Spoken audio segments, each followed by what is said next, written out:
Sir, इसमें तो खिलौने। सर। हाँ सर, सारे डब्बों में खिलौने हैं।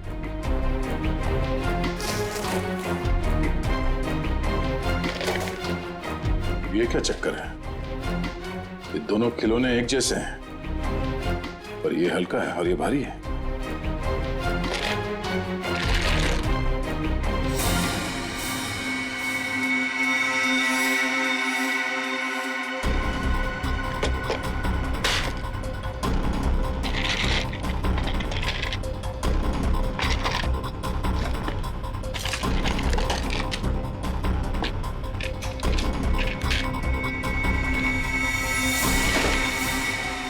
पन्ना?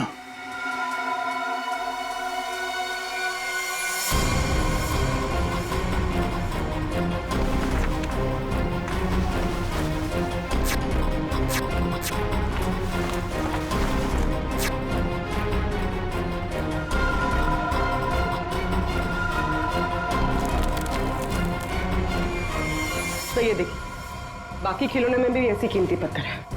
ओह, तो इन खिलौनों का असली खेल ये कीमती पत्थर है। अब समझ में आया। कविता का किडनैपर किस सामान की बात कर रहा था।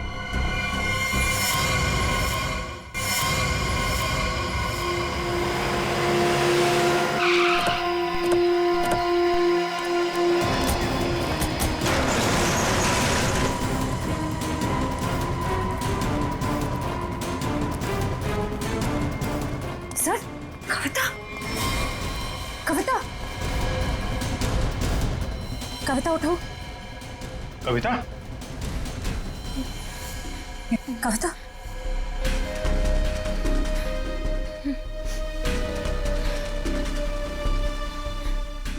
दीदी, ये लोग मुझसे कुछ सामान मांग रहे थे। मुझे बचा लीजिए मैम, मैं मरना नहीं चाहती मैम, मुझे बचा लीजिए। कुछ नहीं होगा, कुछ नहीं होगा। कविता, कविता, कौन है माँ? इसका ख्याल रखो। कौन है? कौन है तुम लोग? क्या साहब, इनको नहीं जानते? चमन चंद्रू, एंटीक चोरों की दुनिया के सबसे बड़े खिलाड़ी। चमन चंद्रू?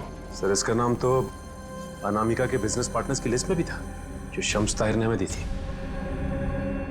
तो उस रात अनामिका तुमसे बिजनेस डील करने निकली थी घर से।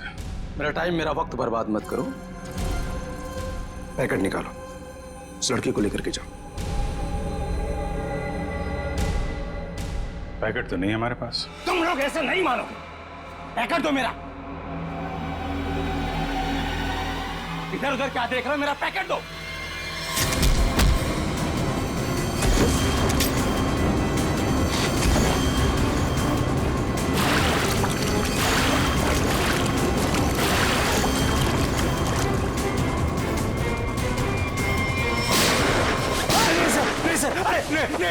नहीं सर, नहीं सर, मैं आप लोगों को सब बताता हूँ, सब बताता हूँ आप लोगों को। सर, मैंने अनामिका को नहीं मारा है। अनामिका मुझे पन्ना देने वाली थी सर। मैंने एडवांस में उसको 10 करोड़ रुपए दिए थे सर। मैं भला उसे क्यों मारूंगा? मेरा तो सर 10 करोड़ रुपए भी डूब गए।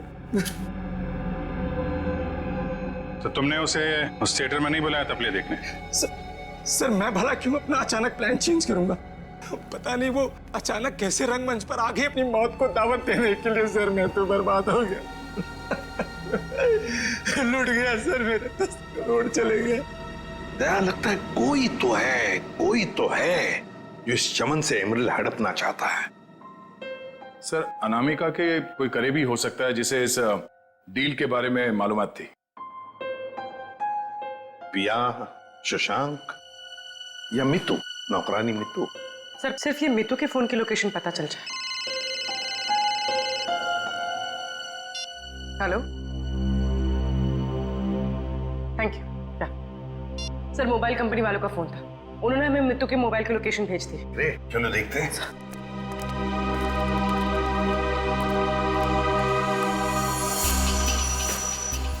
हाँ, तो आखिरी बार मितू का फोन अनामिका के घर से बदोड़िया बस्ती की तरफ गया सर, और तब से वहीं पर है। 78 बदोड़िया बस्ती। पूर्वी चेक करो, देखो किसका एड्रेस यही है। सर ये तो अनामिका के ड्राइवर रुपेश का एड्रेस है। इस ड्राइवर की गाड़ी को ब्रेक लगाने का वक्त आ गया है सर।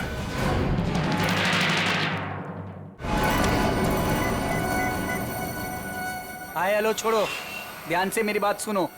असली चीज मेरे पास है। इससे पहले सीआईडी मुझ तक पहुंच जाए, पैसे दो और सामान ले लो। डोंगरी ब्रिज पर आके मिलो ठीक 3 बजे।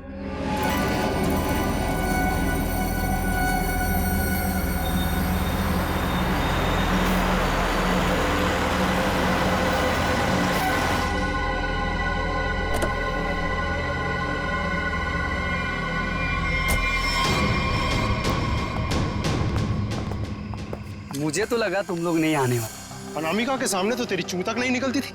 अब देखो चींटी के इतने पर निकल आए हैं कि असली पन्ने वहां से गायब करके नकली पन्ने वहां रख दिए। काम की बात करो, असली चीज चाहिए या नहीं? पहले हम कैसे मान लें कि तुम्हारे पास जो पन्ना है वो असली है? असली की पहचान दूर से हो जाती है। बिल्कुल सही कहा तुमने, असली की पहचान दूर से ही हो जाती है। जैसे असली पन्ना वैसे असली मुजरिम। और अब तुम्हें तोहफे में मिलेगी तुम्हारी मौत। लेकिन तुम कौन हो? शशांक की टीम की वो खिलाड़ी जिसे अनामिका भी नहीं जानती थी।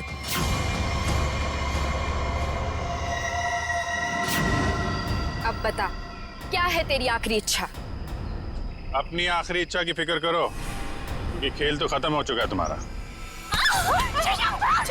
छोड़ो मुझे। इतना भागेगा तो तेरे टांग का घाव कैसे ठीक होगा?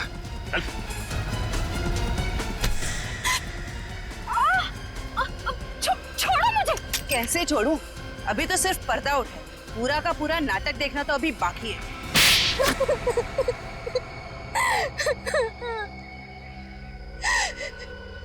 इतना बड़ा धोखा। इसका मतलब ये है कि रुपेश को आप लोगों ने भेजा हम लोग को फंसाने के लिए। तुम लोग रंगमंच में नाटक करती हो, और मुजरिमों को पकड़ने के लिए कभी कभी हम लोग असली जिंदगी में नाटक करते हैं।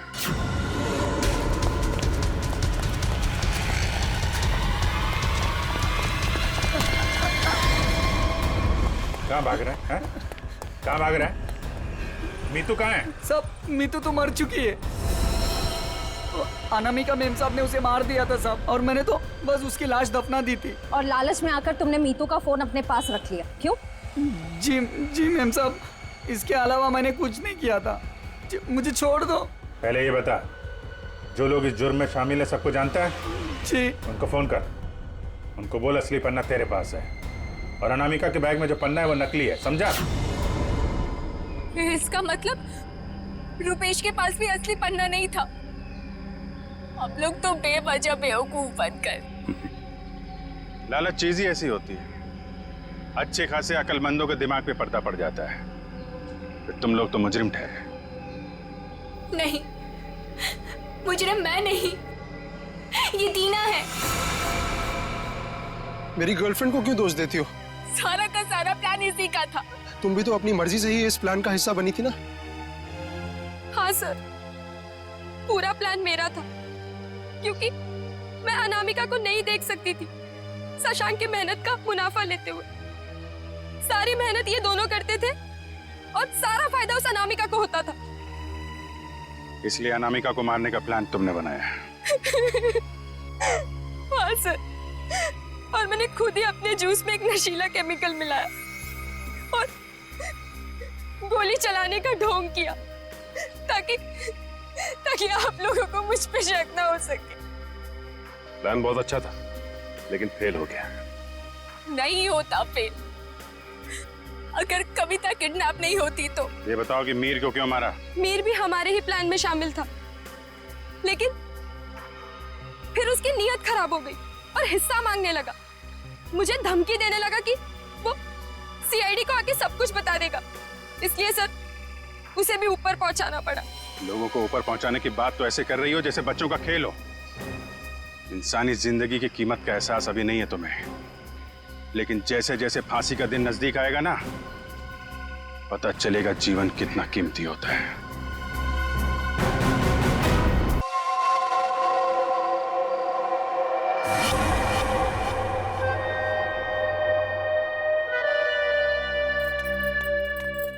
ये लीजिए मैम साहब। मीतू, लॉकर की चाबी लाना।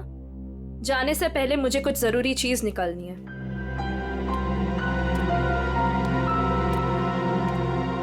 मॉम, मम्मा, पापा से कहो ना कि मुझे मूवी जाने की परमिशन दे दे।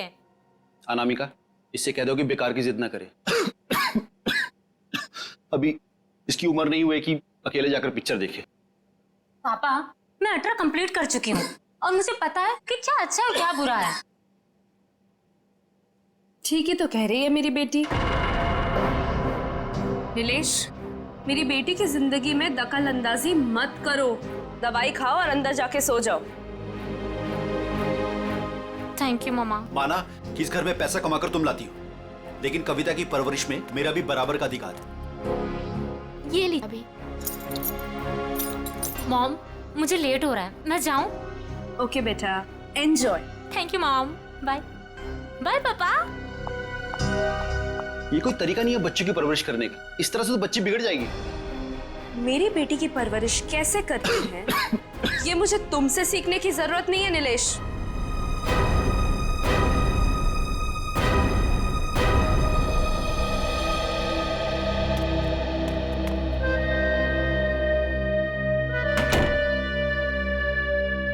साहब तो अपने कमरे में चले गए, पर मैं चुप बैठने वालों में से नहीं हूँ। मेम साहब, आज तक मैंने जो कुछ भी काम किया है पूरी ईमानदारी से किया है। अच्छा है, आगे भी ईमानदारी से करती रहो। इसी में तुम्हारी भलाई है। मैं आखिरी बार पूछ रही हूँ, आपका जवाब हाँ है या नहीं? तुमने जब मुझसे पहले भी पूछा था, मैंने तुम्हें ना कहा था। अब बार बार पूछ के तुम मेरा वक्त क्यों बर्बाद कर रही हो? अगर आपका फैसला ना है तो इसके आगे मैं जो कुछ भी करूंगी उसके जिम्मेदार सिर्फ आप रहोगे। मीतू, बचपन से लेके आज तक मैंने जो भी किया है उन सब की जिम्मेदारी मैंने खुद ली है।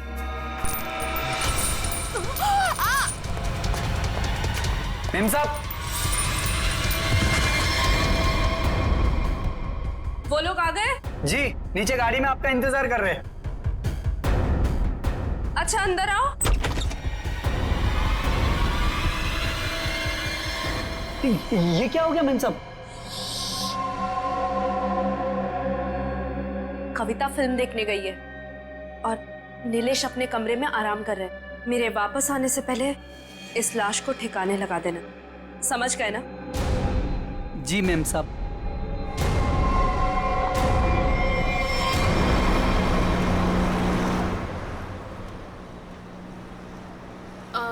मैम, आपने वो सामान तो लिया है ना? पिया, मैंने कितनी बार कहा है कि मुझसे ऐसे बेकार के सवाल मत किया करो। अगर सामान नहीं लाई होती तो हम क्लाइंट से मिलने नहीं जा रहे होते। Sorry ma'am.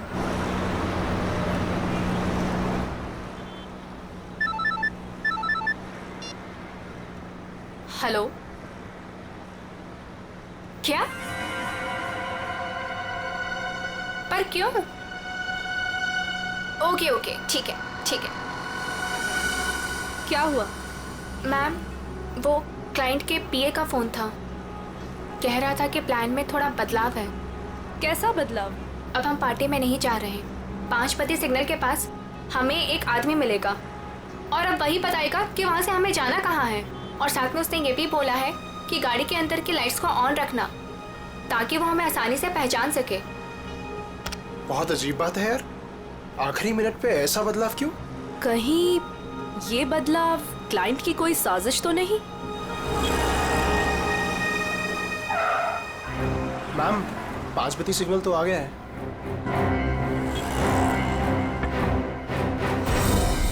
इस पते पे जाना है जो इस लिफाफे में लिखा है। पर एनवेलप खोलो, देखो क्या लिखा है।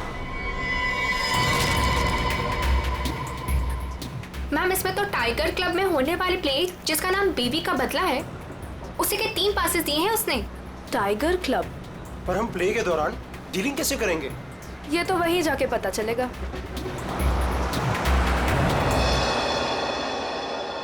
Good evening and welcome ladies and gentleman.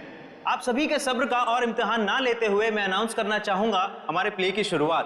तो एक बार जोरदार तालियां हो जाएं हमारे इस प्ले के लिए जिसका नाम है बीवी का बदला।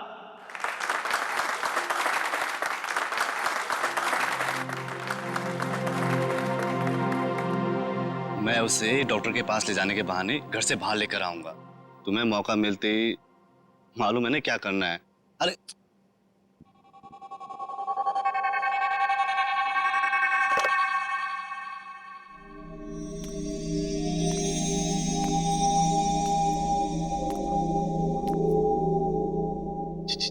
कुछ बोल क्यों नहीं रही? डायलॉग क्यों नहीं बोल रही? इसका डायलॉग था ना।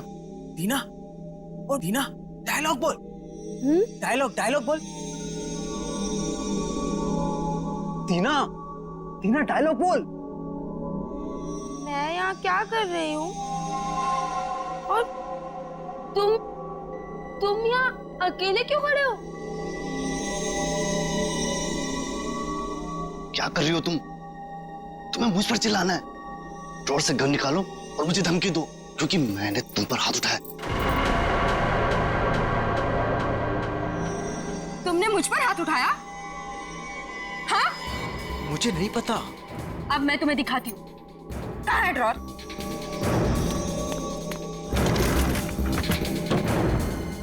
मुझ पे हाथ उठाया ना? अरे मार दूंगी मैं तुम्हें।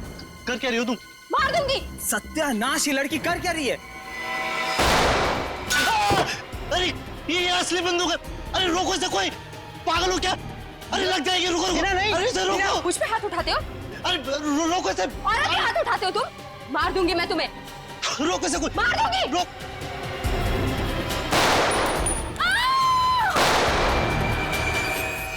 ए, पकड़ो इसे।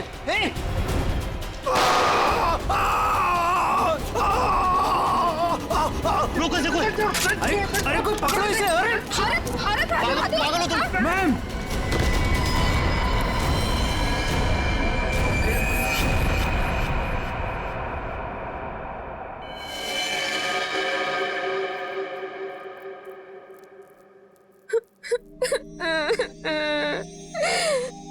गोली चल गई, लेकिन मैंने किसी को नहीं मारा।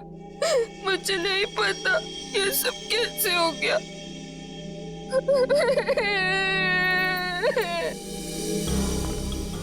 सर सही वक्त में हमने उससे बंदूक छीन ली। न जाने वो कितनी गोलियां चला दी सर। सर भगवान का शुक्र है कि मैं बच गया, नहीं तो गोली सीधे मेरे पैर पे लग जाती। शशांक के पैर में लगी ना? हाँ जी। हाँ यस सर, और उसे हमने हॉस्पिटल भिजवा दिया है।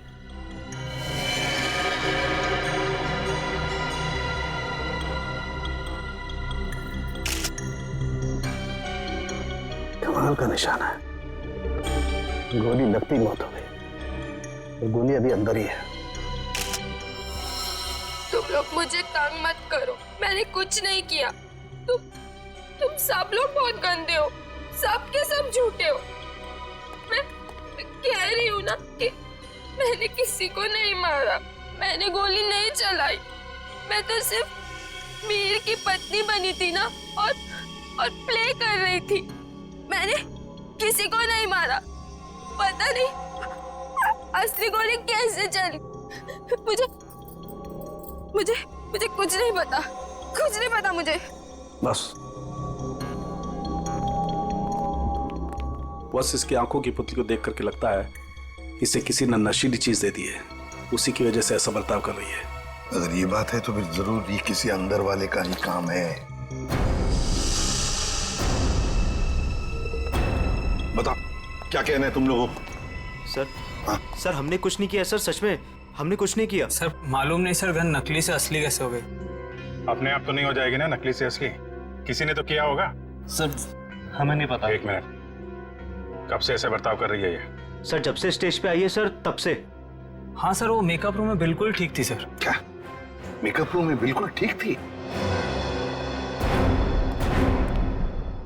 पूर्वी, इसके मेकअप रूम में जाओ और अच्छी तरह से चेक करो सड़म के।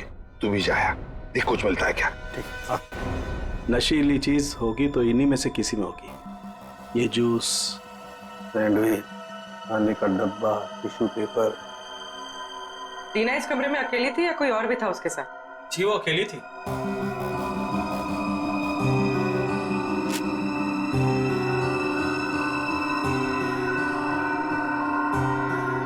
पूर्वी, वो ड्रॉपर और वो पेपर जो रखा है उसकी स्ट्रिप दो। सर।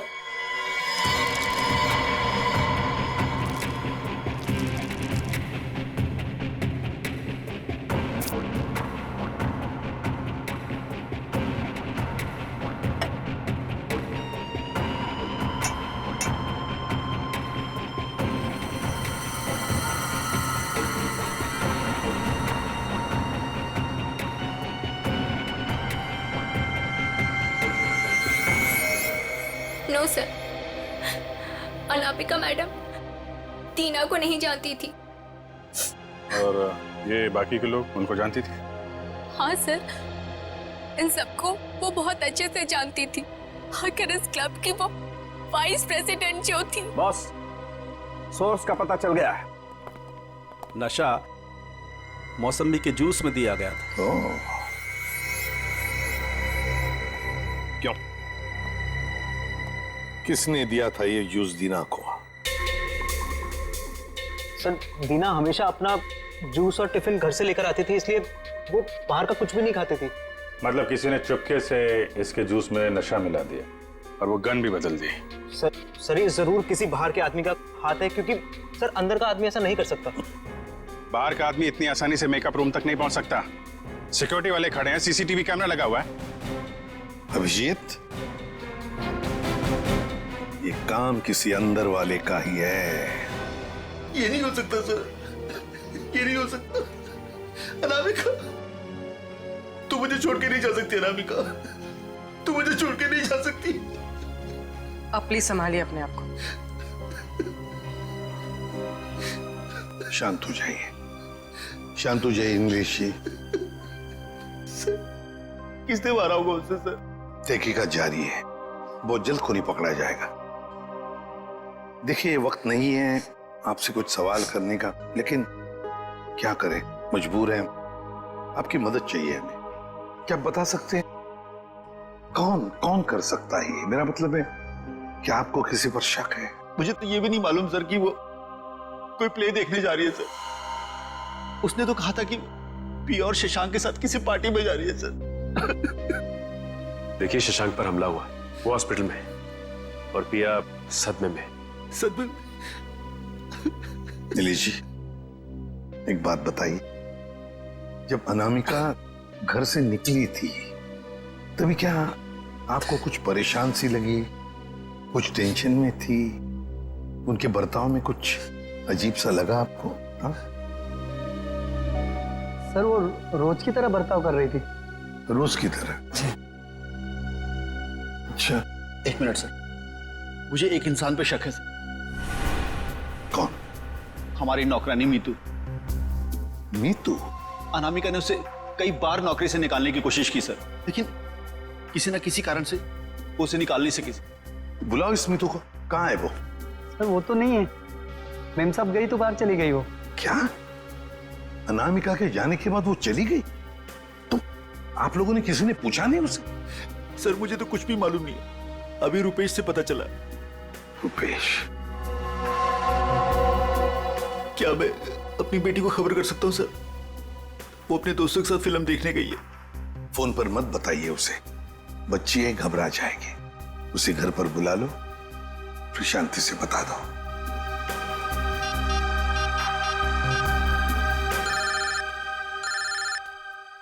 पापा? हेलो पापा। हाय। अभी तक आप सोए नहीं? हेलो कविता, कहाँ हो तुम? मैं सिनेमा हॉल के पार्किंग में। अच्छा मेरी बात सुनो, मेरी बहुत तबीयत खराब हो रही है, तुम प्लीज जल्दी से घर आ जाओ। क्या तबीयत खराब है? क्या हुआ? और मम्मा कहाँ है?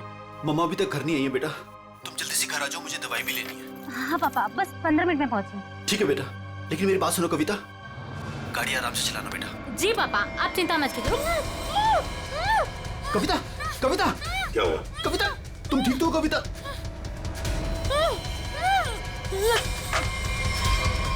कविता कहाँ गई है कविता? कौन से थिएटर में गई है? अंकुर सिनेमा सर। पूर्वी, तुम और पंकज जाओ, अंकुर सिनेमा चली जाओ जल्दी। ये कविता के पास गाड़ी कौन सी है? MP SV लाल कलर की गाड़ी थी और गाड़ी नंबर था UIT 654। जाओ जल्दी जाओ। कविता, पहले माँ और अब उसकी बेटी, कहीं सबके पीछे कोई इनका करीबी तो नहीं?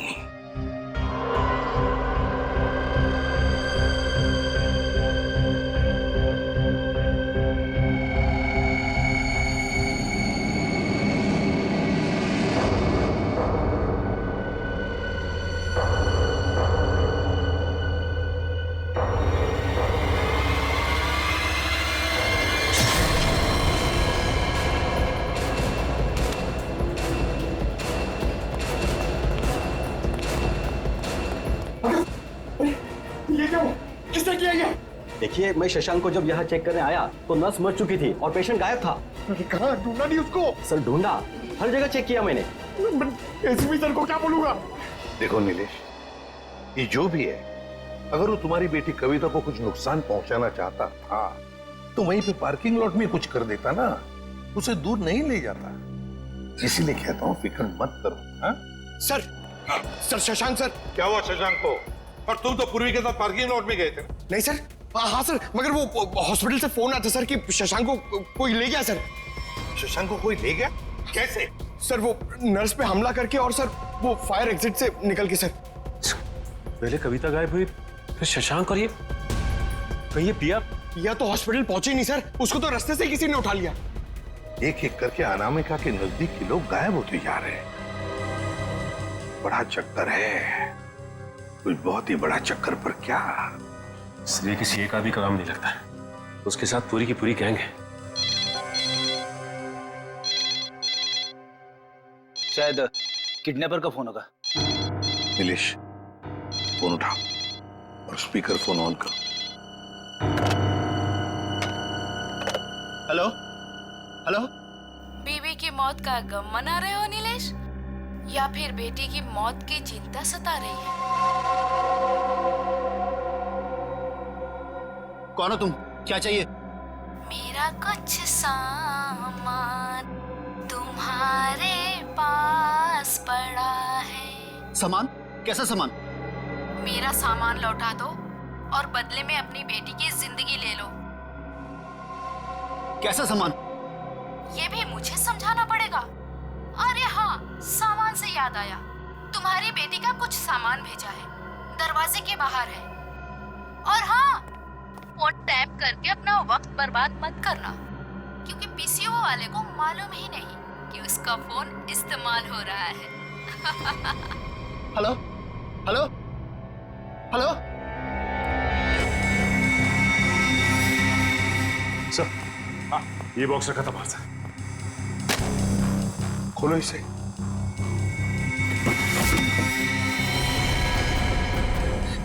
ये काम तो कविता का है सर। हे भगवान, क्या होगा मेरी बेटी के साथ? खून खून, ना जाने मेरी बेटी के साथ क्या होगा सर। घबरा मत, कुछ नहीं हुआ है तुम्हारी कविता को। उसकी जान का सौदा करने के लिए तो उसने ये भेजा है। घबरा मत, पकड़ो जरा। मैग्नीफाइंग ग्लास देना तो।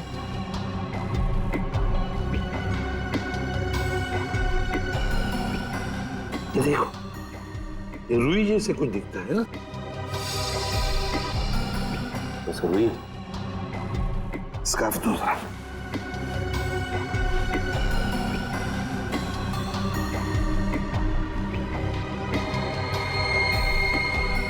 ये देखो, इस पर भी कॉटन के सिरे हैं, मगर अलग अलग हैं।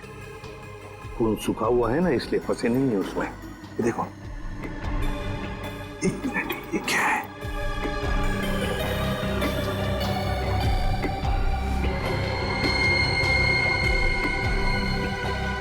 तो मशीन ऑयल है।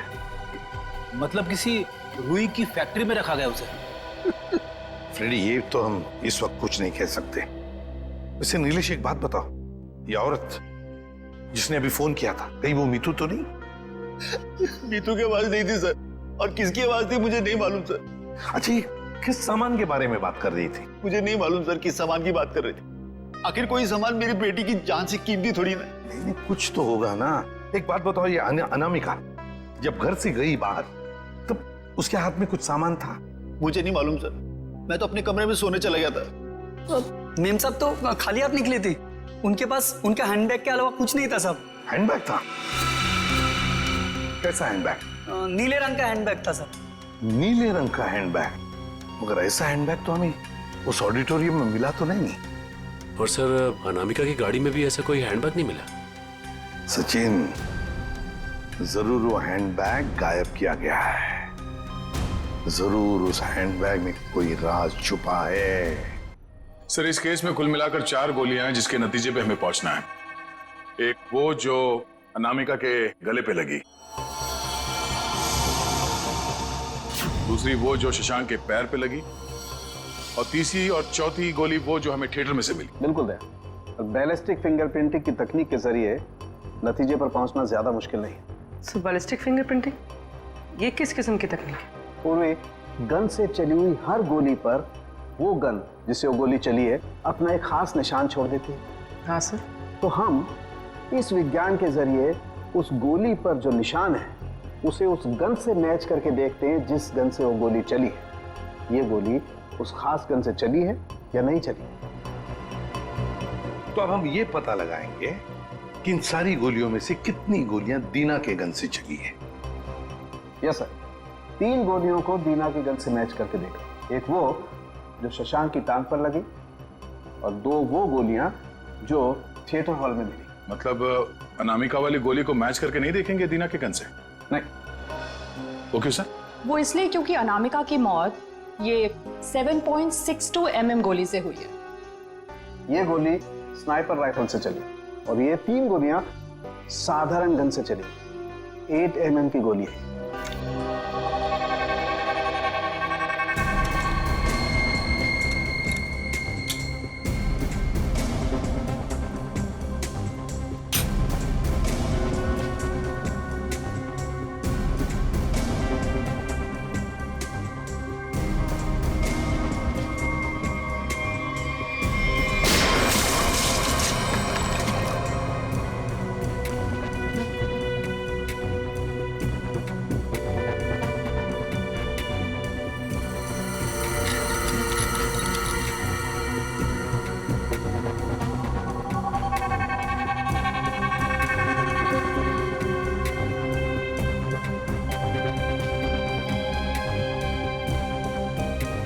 पता चल जाएगा कि दीना की गन से गोलियां चली हैं या नहीं।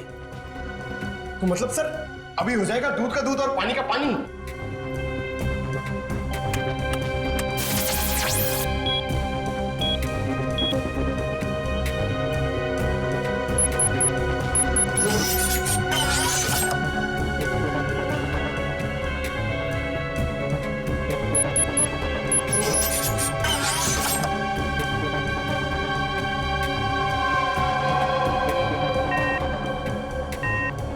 नहीं बस, शशांक की टांग में जो गोली लगी है वो दीना की गन से नहीं चली।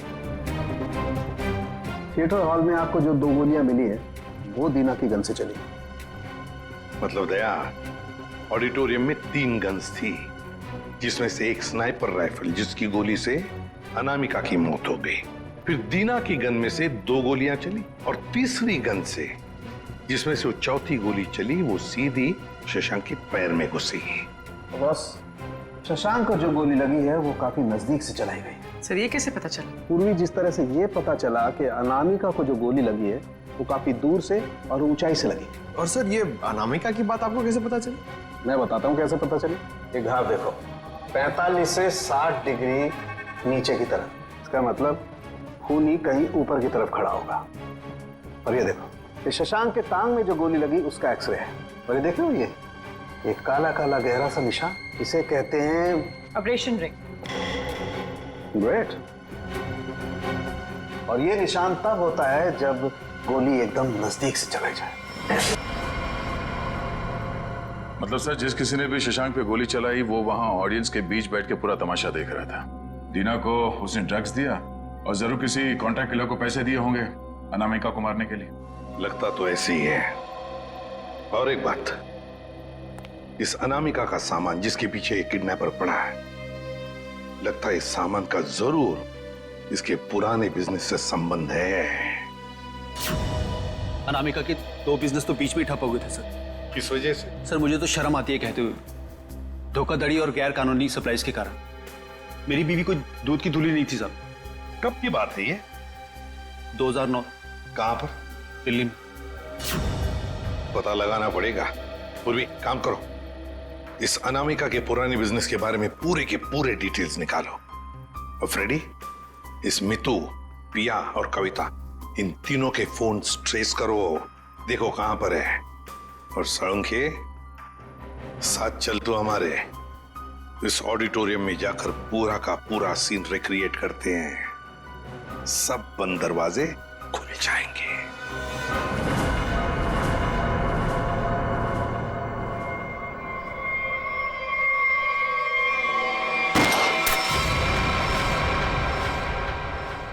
नहीं बॉस, इस एंगल से तो शशांक के पैर पर गोली नहीं लग सकती। अनामिका के गले में जो लगी है वो? बस इस स्टेज की हाइट है लगभग 4 फीट, और अगर दीना ने यहां से गोली चलाई तो ये 4 फीट, 4 और 4 8 फीट। लेकिन अनामिका के गले पर जो गोली लगी है उसका एंगल हमें बताता है कि गोली लगी होगी कम से कम 15 से 20 फीट की ऊंचाई पर, तो शायद वहां से।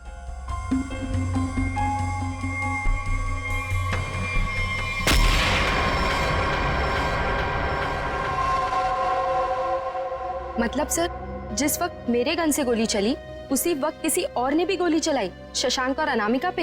हाँ, स्नाइपर ने गोली चलाई वहां से। लेकिन सर वहां से साउंड और लाइट वाले ही जाते हैं। अच्छा, तो फिर उन्हीं में से कोई है जो खूनी से मिला है? नहीं सर, ऐसा नहीं हो सकता। क्यों? वो इसलिए सर क्योंकि प्ले के दौरान ऊपर कोई था ही नहीं। प्ले से 2 दिन पहले ऊपर का सारा काम खत्म हो चुका था। तो कोई तो है जो चोरी छुपे घुसा है वहां पर, समझे? बुलाओ वॉचमैन को। हाँ सर, अभी बुलाता। सर एक बात समझ में नहीं आ रही है, अगर शशांक अकेला बैठ के प्ले देख रहा था तो फिर उसके पैर पे इतने नजदीक से गोली किसने चलाई? हाँ सर, हमें कोई दूसरी गन भी नहीं मिली इस थिएटर में।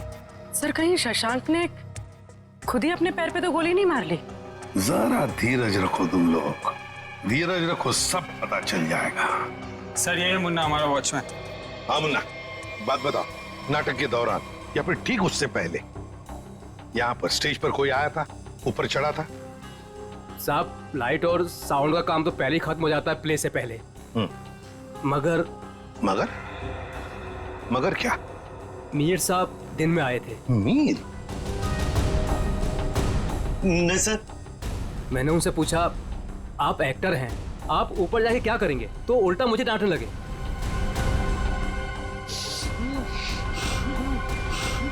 मीर? इसे क्या हो गया? मीर, मीर, मीर, चल के देख। बॉस, इसे तो किसी से जहर दिया है। My God.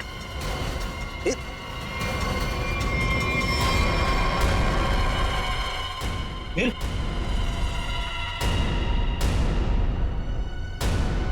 अभिजीत, इसका मतलब है मीर इस सारे चक्कर में मिला हुआ था, और जरूर उसके पीछे कोई तो और है, कोई तो है, पर कौन? दे। हाँ दे। शम्स ताहिर खान, अनामिका की मौत के बारे में बताना चाहते हैं कुछ? ओके। हेलो सीआईडी टीम, इस इन्वेस्टिगेशन में आपकी मदद करके मुझे बेहद खुशी हो रही। आई होप कि जल्द ही सारे क्रिमिनल जेल में होंगे। हेलो, कविता किडनैपिंग केस में कोई अपडेट? कोशिश जारी है। क्या इसके तार भी कहीं अनामिका के रहस्यमय तरीके से तो नहीं जुड़े? इसलिए आपसे कुछ जानकारी चाहिए थी, अनामिका कुमार के बारे में। मिसेस अनामिका कुमार, बैकग्राउंड का ज्यादा तो पता नहीं, पर माँ बाप की 1999 में मौत हो गई। 2003 में वो अपनी 3 फर्जी कंपनियों की वजह से सुर्खियों में आई, लेकिन उसके खिलाफ कुछ भी साबित नहीं हुआ। हमारे इन्वेस्टिगेशन में ये सामने आया कि वो नए नए बिजनेस खोलती रहती है और उसके खिलाफ इन्वेस्टिगेशन होने से पहले उन्हें बंद भी कर देती है। सर, लगता है इसने अपना सारा दिमाग 420 के बिजनेस में लगा रखा था। पर हैरानी की बात यह है कि ये पहले कभी पकड़ी कैसे नहीं गई? अच्छा, आपको कोई खास बात पता चली है अपने इन्वेस्टिगेशन के दौरान? हाँ, लेकिन 2 चीजें सामने आई। वो ऑफिस खरीदती है, उनको रेनोवेट करवाती है, और 2006 और 2009 में उसके ऑफिस के सर्च के बाद ये सामने आया कि वहां पर सीक्रेट कंपार्टमेंट है, लेकिन उनकी जांच के बाद कोई सुराग नहीं मिला। जरूर कोई ऐसा काम जो दुनिया की नजर से दूर पर्दे के पीछे चल रहा हो। फिर तो सर अनामिका के अभी वाले ऑफिस में इस तरह के कई खुफिया कमरे मिलेंगे। हो सकता है। मुझे उम्मीद है कि इससे मासूम कविता की जान बच जाएगी। वैसे मेरे पास बाकी जितनी भी फाइलें हैं मैं बहुत जल्द आपके पास भिजवाता हूँ। Please, thank you so much. You are welcome. आज तक की टीम को इस केस में आपकी मदद करके खुशी हुई। उम्मीद करते हैं कि आपके इस जानकारी से हम जल्द से जल्द कविता तक पहुंच जाए। All the best. Thank you so much.